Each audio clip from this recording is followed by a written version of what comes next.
دریافت مهری کودکانی دارای امکانیت سلامتیشان محدود و کشف مهارت و ملکه آنها در زندگی آنها را استوار و مستقل می‌گرداند. گلنور خان عبدالرزاق و از جماعت اونجی ناحیه باباجان غفورов کشت و کار، مهنت در زمین نزدیحولی و سبززار بودن منزلگاهش را دوست می‌دارد. شغل دوست داشته‌اش سرودن است.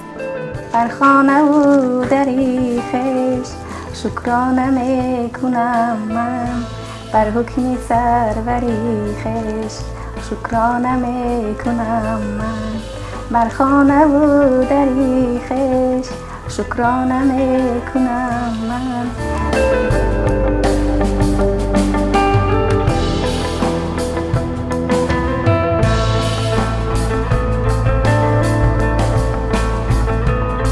عبدالصدور عبدالوهابов در آزمون نوبتی نیز جای اول را صاحب گشت.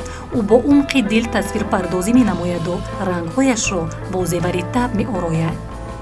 کشیدن کوهی رسم کوهی جوام دوست می دوام میکوکم ران کوهی جبوری طبیعتی کیش فرام رو بر غلام معرفی نمویم.